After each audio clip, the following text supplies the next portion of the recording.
Corona पर प्रदेश सरकार पूरी तरह तैयार है। न्यूज 18 राजस्थान से एक्सक्लूसिव बातचीत में परिवहन मंत्री प्रताप सिंह खाचरियावास ने कहा कि कोरोना की जंग में अन्य राज्य राजस्थान को फॉलो कर रहे हैं। कोरोना वायरस के प्रकोप के बाद प्रदेश के मंत्री से लेकर आम लोग तक पूरी व्यवस्थाएं करने में लगे हुए हैं। साथ ही हमारे साथ इस पूरे मसले पर चर्चा करने के लिए परिवहन मंत्री प्रताप सिंह खाचरियावास मौजूद हैं। खाचरियावास साहब, ये जो पूरा कोरोना वायरस का प्रकोप है, इसमें परिवहन विभाग की कितनी बड़ी भूमिका रही है? इस संकट से उबरने में किस तरह का कामकाज हाथ में लिया गया परिवहन विभाग के जरिए? देखिए, इस कोरोना संकट ने पूरे देश को हिलाकर रख दिया। राजस्थान पहला राज्य है जहाँ पे लॉकडाउन की घोषणा हुई और राजस्थान की जो वर्किंग है उसको पूरे देश ने फॉलो किया। मैं इसके लिए मुख्यमंत्री अशोक गहलोत ने जो इनिशिएटिव लिया और हमारे पूरे राजस्थान में चाहे कांग्रेस का कार्यकर्ता हो, चाहे मंत्री हो, चाहे विधायक हो, और इसके अलावा चाहे ये लड़ाई ना बीजेपी की है ना कांग्रेस की, ये मानव जाति को बचाने की है। परिवहन विभाग का जहाँ तक सवाल है, आपको पता होगा पूरे देश में मजदूर पैदल चल रहा था, यूपी से, बिहार से, पूरे देश से। जब राजस्थान में वो घुसा, राजस्थान की सीमा को जो क्रॉस कर रहा था, पैदल चल रहा था, आत्मा रो रही थी। हमने तुरंत प्रभाव से, आपको पता है, बसें लगाई और मैंने खुद ने आगे बढ़कर कहा कि ये मजदूर जो पैदल चल रहा है, ये कोरोना वायरस से तो बाद में मरेगा, चल चल के मर जाएगा। छोटे छोटे बच्चे, आत्मा रो रही थी हर आदमी की। बसें लगाई, सबको सीमाओं पर पहुंचाया। मुझे दुख इस बात का है कि जब हमने उनको यूपी तक पहुंचा दिया, यूपी के आदमी को यूपी में नहीं घुसने दिया गया, उनको वहीं रोक दिया गया। आज हमको उनको सेंटरों में लेकर, हमने तो वहां तक पहुंचा दिया, तो आपको तुरंत काफी लोग तो यूपी के अंदर चले गए। लास्ट में इन्होंने अचानक ब्रेक डाउन कर दिया तुरंत प्रभाव से। मैं जानता हूं भीड़ जो सड़क पे चल रही थी वो ज्यादा फैला रही थी, तो आपने बसों से तुरंत पहुंचाया, पूरा सैनिटाइज करके बसों को हमने भेजा। 5 घंटे लगते, पूरा देश लगता तो मजदूर अपने घर पे पहुंच जाता। अब वो सेंटरों में एक जगह इकट्ठा हो गया। मैं इतना कहूंगा कि हमारी जो मॉरल ड्यूटीज है वो सबसे बड़ी है कि कोई भी आदमी एक तो भूखा नहीं सोए, और पूरे दिन पूरे वॉर लेवल पे काम हो रहा है। काम इस बात के लिए हो रहा है, एक तो फर्स्ट कोई भूखा नहीं सोए, किसी के घर में राशन नहीं है तो राशन पहुंचे। मैं इस वक्त तारीफ करूंगा अलग अलग संस्थाओं की, एनजीओज की, नागरिक समितियों की, आम आदमी की, जो जहां है वो मदद कर रहा है। और इस मदद में राजस्थान की सरकार ने, आपको पता है, 1 करोड़ लोगों के को 10 किलो प्रति व्यक्ति हमने गेहूं की व्यवस्था करवाई है। प्रति व्यक्ति लोगों को गेहूं मिल गया और सब जगह ये तय हो गया कि भाई हमने पेंशनधारियों के लिए 2 महीने की पेंशन एक साथ, 79 लाख लोगों को 2 महीने की पेंशन एक साथ उनके खाते में जमा करा दी, और 23 लाख से ज्यादा मजदूरों के खाते में हमने 1000 रुपये जमा करा दिए। मतलब 1 करोड़ से ज्यादा लोगों के खातों में, इधर तो 2 महीने की, किसी के 1500, किसी के 3000, किसी के 2000, हर मजदूर के खाते में 1000। 1 करोड़ से ज्यादा मजदूरों के खाते में हमने डायरेक्ट पैसे जमा करा दिए। 1 करोड़ मजदूरों के खाते में, लोगों के खाते में पैसे जाने का मतलब है 5 करोड़ लोगों को रिलीफ तो हम डायरेक्ट सरकार का पैसा पहुंच गया, गेहूं पहुंच गया। लगातार हम रोज जयपुर में भोजन के पैकेट खुद बनवाते हैं। 91 वार्डों में जनता रसोई कांग्रेस कार्यकर्ता चला रहे हैं लोगों के साथ मिलकर। मैं आज कह सकता हूं, जो इस प्रदेश में मुख्यमंत्री सहायता कोष में आगे आकर पैसे देगा, आगे आकर मदद करेगा, जो एनजीओज काम कर रहे हैं, जनता रसोई के जरिए लोगों को रोटी खिला रहे हैं, पैकेट बांट रहे हैं, और जो प्रदेश कांग्रेस के कार्यकर्ता, तो उनको मुख्यमंत्री निवास में अशोक गहलोत जी से लॉकडाउन के बाद सम्मानित कराएंगे।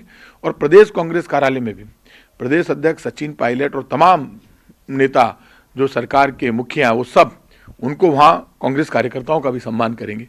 इस वक्त बड़ी लड़ाई यही की है कि लॉकडाउन में हम सब उपायों को माने। मैं राजस्थान की पुलिस से कहूँगा कि ये बार बार जो प्रचारित किया जाता है, पुलिस का काम है लॉकडाउन और इस कर्फ्यू से लोग डरते हैं, लोग खुद भी जानते हैं मर जाएंगे, सबको अपनी जान प्यारी है। पुलिस को लगाया गया है लॉ एंड ऑर्डर मेंटेन करने के लिए। पुलिस लोगों को खाना नहीं खिला रही है, खाना वो आदमी खिला रहा है जो वार्ड में रहता है। मैंने खुद ने पुलिस वालों से कहा, हद में रहिए, ये मुर्गे बनाना, डंडे मारना, ये गलत है। यदि सरकार ने तय कर दिया कोई मेडिकल की दुकान पर जाएगा, दवाई लेने जाएगा, कोई राशन लेने जा रहा, आप बेवजह तंग मत करो। अरे राशन लेने जा रहा है, जब कार में पैकेट पड़े तब तक तो ठीक है, वापस आ रहा था, उसकी गाड़ी जब्त कर रहे हो। तो हम तो इन्हीं के भरोसे लड़ रहे हैं। जो आदमी 5000 पैकेट बना रहा है, 10,000 पैकेट बना रहा है, 20,000 पैकेट बना रहा है, जिनके लोग बांट रहे हैं, एक पुलिस थाने में 20, 30, 40 का स्टाफ है, वो भी हमारे हैं। हम चाहते हैं वो रोड पर रहे, अपना काम करें, लेकिन उनका व्यवहार इतना अच्छा होना चाहिए कि इस संकट की घड़ी में किसी का ना स्वाभिमान को ठेस पहुंचे, ना अन्याय हो। मैंने सब पुलिस वालों से कहा, मैंने एसीएस होम से भी कहा, खुद मुख्यमंत्री जी ने कहा, हमारा व्यवहार ये नहीं होना चाहिए। हम चाहते हैं भीड़ नहीं हो, और भीड़ कोई भी नहीं चाहता। अब लोगों के समझ में भी आई, लोग करते भी नहीं है। ऐसे कोई गलत जगह तो उनके खिलाफ हम सख्त कार्रवाई करें, लेकिन आज चाहे पुलिसकर्मी हो और सबसे ज्यादा मेडिकल के जितने भी लोग हैं, डॉक्टर, नर्सिंग स्टाफ, वो सब आगे बढ़कर काम कर रहे हैं। कोई भी व्यक्ति ये आते हैं चेक करने, फायदे में रहेंगे, उनको चेक करने दें। यदि कोई उनके साथ बदतमीजी करेगा, सख्त कार्रवाई करेंगे, उनको जेल में बंद करेंगे। इसलिए ये तय कर लें, यदि ये चेक करने आ रहे हैं तो आपके भले के लिए आ रहे हैं, देश को बचाने के लिए आ रहे हैं, स्टेट को बचाने के लिए आ रहे हैं। पहले गलती इतनी बड़ी हो गई कि जो हवाई जहाज से उतरे बॉम्बे, दिल्ली, उनको लॉकडाउन वहीं पर करके रोक देना चाहिए था। उनको आपने खुला छोड़ दिया, पूरे देश में वो घुस गए। अब वो कहीं भी गए, हिंदू, मुसलमान, सिख, ईसाई, इसमें जाति और धर्म का तो कुछ है नहीं। कोरोना वायरस ये पूछता भी नहीं है आपकी जाति और धर्म क्या है, वो तो लग जाता है। कहीं हाथ टच कर लिया, कहीं गलत जगह हाथ टच कर लिया, कुछ हो गया तो मार देगा। अब इस वक्त जरूरत है कि सब लोग सावधान रहें, बार बार हाथ धोएं, मुंह पर हाथ नहीं लगाएं, अलर्ट रहें। जहां जिसको हो सकता है ये तय कर लें कि यदि आपको लग रहा कहीं भूखा है तो व्हाट्सएप पे झूठे मैसेज, मेरे को लोग फोन करते हैं, साहब वहां भूखा है, व्हाट्सएप पे मैसेज मैं देखता हूं, वहां पहुंचते हैं तो कोई नहीं। अरे ये सोशल मीडिया से भूख नहीं मिटेगी। मान लो हम काम कर रहे हैं तो आप भी उतने ही हकदार हैं। कोई इस वक्त मंत्री कोई पद का नहीं है। मैं खुद भीड़ में चल रहा हूं, क्या करें? मुझे लोग कहते हैं आप भीड़ में घूम रहे हैं, आप मास्क पहने, क्या करें? डर के भाग जाएं? लोगों को रोटी कैसे मिलेगी, राशन कैसे पहुंचेगा, व्यवस्था कैसे होगी? ऐसे नहीं होता। हम डिस्टेंस मेंटेन करते हैं, सब कोशिश करते हैं।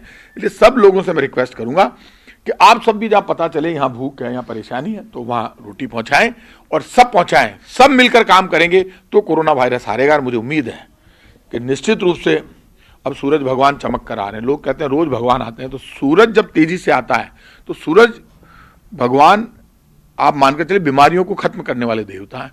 और सूरज भगवान अब तेजी से आ रहे हैं हिंदुस्तान में। मुझे भरोसा है कि आप देख लेना, 14 अप्रैल आने से पहले पहले सारा मामला शॉर्ट आउट हो जाएगा। जो बिल में घुसे हुए हैं ना, उनको मैं फिर कह रहा हूं, ये चाइना नहीं है। चाइना ने जो वायरस छोड़ा है उसने पूरे दुनिया को बर्बाद कर दिया, लेकिन ये चाइना नहीं है। यहां पे हर आदमी का सम्मान है। कोई बीमार है तो वो ठीक होकर निकलेगा। डरो मत, बाहर निकलो, हम सब मिलकर जीतेंगे। सबको मदद करनी है, सबका योगदान होना चाहिए। सिर्फ बात नहीं, सिर्फ फोन नहीं, काम होना चाहिए। कोई भूखा है तो उसके लिए घर से 2 रोटी निकलनी चाहिए। ये 2 रोटी जब किसी की भूख मिटाएगी तो आप ये मानकर चलिए, और कोई देखे नहीं देखे, ऊपर वाला देख रहा है और वो सबकी मदद करेगा। आपका जो डिपार्टमेंट है वो रेवेन्यू जनरेशन वाला डिपार्टमेंट है। अप्रैल स्टार्टिंग है और क्योंकि लॉकडाउन जब लागू हुआ तो रेवेन्यू कलेक्शन का आखिरी दौर चल रहा था और अब शुरुआत। ये 2 महीने बहुत क्रूशियल होते हैं और इसी में लॉकडाउन हो गया। कितना असर पड़ेगा रेवेन्यू कलेक्शन पे और इससे फिर पार कैसे पाएंगे आगे? देखिए, काफी हद तक हम रेवेन्यू के नजदीक आ गए थे। हमारा 4,800 4,900 करोड़ 5,000 करोड़ के नजदीक हम पहुंच गए थे। और अचानक ये जो रुका, उसके बाद मैंने खुद ने नितिन गडकरी जी को पत्र लिखा और वाहन पोर्टल खुलवाया। पहले अधिकारियों को कहा गया, वो हिम्मत नहीं जुटा पाए, तो मैंने खुद ने लिखा और वो वाहन पोर्टल खुला। उसके बाद गाड़ियों का रजिस्ट्रेशन भी बड़ी तादाद में, बहुत नुकसान हुआ है। राजस्थान सरकार के पास इस वक्त पैसे का झटका राजस्थान सरकार को लगा है बहुत बड़ा। इसीलिए हम बार बार कह रहे हैं केंद्र सरकार को कि मदद करें, क्योंकि जीएसटी लगने के बाद सारा पैसा केंद्र सरकार के पास चला गया। फिर भी राजस्थान की सरकार ने पूरी जी जान जुटा रखी है। कुछ भी हो या नहीं हो, चाहे कितना ही घाटा लग जाए, लेकिन हमारे राजस्थान का, हमारे देश का हर आदमी सुरक्षित रहना चाहिए। हर आदमी को इलाज मिले, हर आदमी बचे, हर आदमी तक रोटी पहुंचे और कोई भूखा नहीं सोए। ये हमारा सबका संकल्प है। ये जब लॉकडाउन खत्म होगा तो रोडवेज, क्योंकि बड़ा एक परिवहन का साधन है, इसके साथ परिवहन विभाग भी आता है, क्या वे फॉरवर्ड है? क्योंकि इस लॉकडाउन के बाद जब खोला जाएगा तो एकदम से केओस बढ़ेगा, सब जो लोग आएंगे, तो कोई प्लानिंग तैयार की है कि लॉकडाउन के बाद की जो स्थितियां हैं उनको कैसे पार पाएंगे, कैसे उनको हैंडल किया जाएगा? लॉकडाउन के बाद की पूरी तैयारी है, लेकिन अभी तो ज़्यादा कोशिश यही कि एक तो कोई भूखा नहीं सोए, लोगों तक रिलीफ पहुँचे, राशन पहुँचे, रोज़ खाना पहुँचे। तो सब तैयारी इसमें सुबह लग जाते हैं, जल्दी रात को लेट तक इसी तैयारी में रहते हैं। और मैं बधाई दूंगा उन लोगों को। हमने खुद ने वो वॉरियर्स, कोरोना फाइटर्स जो खुद मशीन लेकर जाते हैं यहाँ से, सब जगह सैनिटाइजेशन करते हैं। ना तो नगर निगम के कर्मचारी है, ना सरकार के कर्मचारी। वो कार्यकर्ता, वो साथी हमारा, जो हमारे साथ खड़े रहकर सब कुछ दाव पे लगाकर लड़ रहा है। मैं आज कह सकता हूँ, ऐसी मैंने यूनिटी इस देश में कभी नहीं देखी। सबको मिलकर लड़ना है। और आइंदा के लिए तो मैं ये कहूँगा कि हमारे ये जो जिस तरह से चाइना ने किया, अब मुझे ये पता चला कि हमने एक्सपोर्ट पे तो प्रतिबंध लगा दिया, चाइना से हम इंपोर्ट कर रहे हैं, बिल्कुल बंद करना पड़ेगा, क्योंकि चाइना पे भरोसा करना मुझे तो बड़ा आश्चर्य लगा, क्योंकि जिस तरह से ये फैला है पूरी दुनिया को हिलाकर रख दिया। आम आदमी दुखी है, परेशान है, डरा हुआ है। अब ये डर निकालने के लिए हमें खुद को डिसिप्लिन में लाना होगा और खुद को तय करना होगा कि हम इतना ज़बरदस्त निश्चय हो हमारा कि हम बार बार हाथ धोएं, भीड़ में नहीं जाएं, बचकर रहें, सावधान रहें, और इतने सावधान रहें कि चाहे कुछ भी हो जाए, हमारी मॉरल ड्यूटी है कि हम खुद को भी सुरक्षित रखेंगे। जब खुद को सुरक्षित रखेंगे तो दूसरे को सुरक्षित रख पाएंगे। तो सबको बचाना, इतना मैं कह सकता हूँ। जहाँ तक परिवहन विभाग का सवाल है, राजस्थान के हर हॉस्पिटल के बाहर साधन की व्यवस्था कर रखी है। हम एट ए टाइम 24 घंटे बसें तैयार खड़ी रहती है हर डिपो पर। जहाँ भी कोई कलेक्टर कहेगा, जहाँ भी कहीं से डिमांड आएगी डॉक्टर्स की उनकी, तो सारी बसें हमारी तैयार खड़ी है, एक साथ निकलेगी। और जैसे ही अभी केंद्र सरकार ने रोक लगा दी मजदूरों के, जहाँ थे वहीं रोक दिया, लेकिन अधिकतर मजदूरों को हमने पहुँचा दिया। राजस्थान से 50,000 से ज़्यादा मजदूरों को हमने उनके जगहों तक पहुँचा दिया है, लेकिन बाकी मजदूर जहाँ रुक गया उनको भी तुरंत पहुँचा दिया। इस लॉकडाउन की अवधि में और जहाँ जहाँ भी स्क्रीनिंग हो रही है वहाँ पर कई जगह हमने देखा है कि स्वास्थ्य कर्मियों के साथ मारपीट हो रही है। ये घटनाएं मनोबल भी तोड़ती हैं। रुकेगी कैसे? जनप्रतिनिधि पहल करेंगे समझाने के लिए लोगों को, क्योंकि समझाना बहुत जरूरी है कि ये जो स्वास्थ्य कर्मी आपके मोहल्ले में आ रहे हैं, कॉलोनी में आ रहे हैं, ये आपके भले के लिए आ रहे हैं। तो गैप कहाँ रह गया है? शायद कहीं कम्युनिकेशन गैप रह गया है या जानबूझ के ये सब हो रहा है? ना समझी कहते हैं। मेरे यहाँ पे ऐसा स्क्रीनिंग हो रही है सब जगह, भीलवाड़ा के हर घर में। अब मेरे यहाँ से डॉक्टर की टीम मेरी गली में आएगी तो मेरी स्क्रीनिंग करेगी, तो मेरे लिए अच्छा है ना। तो वो स्क्रीनिंग जब करते हैं तो ये तो ना पूछते हैं आप मंत्री हैं तो स्क्रीनिंग करेंगे, तो मैं कहूँ हाँ भाई मेरी भी स्क्रीनिंग कर। तो मैं जब आगे बढ़ के स्क्रीनिंग कराऊं तो सबको कराना पड़ेगा। स्क्रीनिंग मंत्री, मुख्यमंत्री, प्रधानमंत्री सबकी होती है, तो अच्छी बात है ना। ये स्क्रीनिंग का मतलब ये कि पता चल जाए आप बीमार नहीं। आप वहां पत्थर फेंक रहे हो, तो पत्थर फेंक रहे हो तो हम उठा के आपको जेल में बंद कर देंगे, सख्त कार्रवाई करेंगे। तो ये कोई समझेंगे हम डॉक्टर और मेडिकल स्टाफ के साथ बदतमीजी करके बच जाएगा, जेल में भेज देंगे और जेल से बाहर आना मुश्किल हो जाएगा। ये बहुत बड़ा अपराध है। सावधान रहे, गलत बात है, वो आपको बचाने के लिए आ रहा है और आप उसी के ऊपर हमला कर रहे हो। इससे बड़ा पाप कुछ नहीं हो सकता। एक आपने बड़ी बात कही कि चाइना जहां पर ये फैला पूरा कोरोना वायरस की शुरुआत हुई, हमारा इंपोर्ट भी होता है, एक्सपोर्ट भी होता है। इंपोर्ट ज़्यादा होता है क्योंकि इलेक्ट्रिक सामान है, चाहे मोबाइल है, इवन जो मेडिकल इक्विपमेंट है वो भी आज चाइना से आ रहे हैं। आपका क्या मानना है, इंपोर्ट रुक सकता है इस पूरे माहौल में? रुकना ही पड़ेगा। आप ये बताओ, आयात के शिपमेंट लग गए, चाइना की खबरें बाहर नहीं आ रही। आप वहाँ से जो सामान आएगा कि उसमें वायरस नहीं होगा? और मैं भारत सरकार से कहूँगा कि आपको तो तुरंत आयात पे तो रोक लगानी चाहिए ना। जब हम निर्यात नहीं कर रहे तो आयात कैसे कर सकते हैं?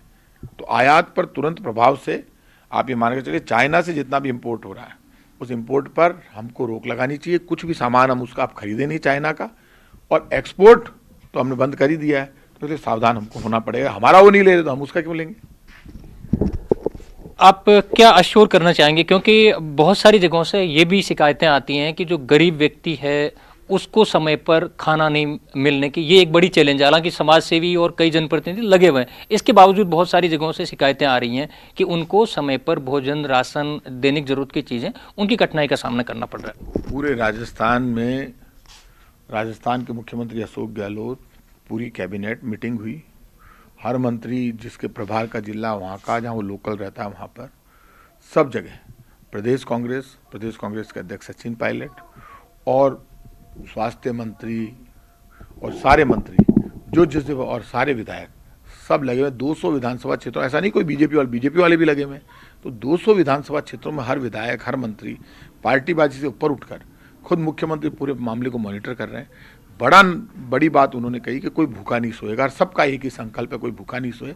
अब इस वक्त ना पक्ष है ना विपक्ष है, सिर्फ एक है, और वो है कि भारत माँ का कोई भी सपूत भूखा नहीं सोए। और वही नारा राजस्थान में है, कोई भूखा नहीं सोएगा। राजस्थान से ये नारा निकला है। सबसे पहले लॉकडाउन राजस्थान में हुआ, सबसे ज़्यादा सीरियसनेस राजस्थान की सरकार ने दिखाई। इसलिए हमारा बड़ा संकल्प है, ना कोई भूखा सोएगा ना कोई परेशान होगा। इतना हम कह सकते हैं कि राजस्थान में बड़ी दिक्कत हुई, बाहर से लोग आए, उन्होंने ये फैला दिया, लेकिन हम इतना भरोसा कर सकते हैं कि राजस्थान ये लड़ाई जल्दी जीतेगा और हिंदुस्तान भी जीतेगा। हम सब मिलकर दुनिया में मिसाल बनेंगे। तो ये थे परिवहन मंत्री प्रताप सिंह खाचरियावास, जिनका दावा है कि हर तरह से कोरोना से लड़ने के लिए सरकार पक्ष विपक्ष का भेद किए बिना सब एक साथ एकजुट हैं। अब देखना होगा आगे आने वाले दिनों में किस तरह से मुकाबला करते हैं, लेकिन सबसे उम्मीद यही की जानी चाहिए कि घरों में रहें, सुरक्षित रहें। कैमरा पर्सन दिलीप चेची के साथ गोवर्धन चौधरी, न्यूज 18 राजस्थान, जयपुर। तो ये थे प्रताप सिंह खाचरियावास, जिन्होंने न्यूज 18 राजस्थान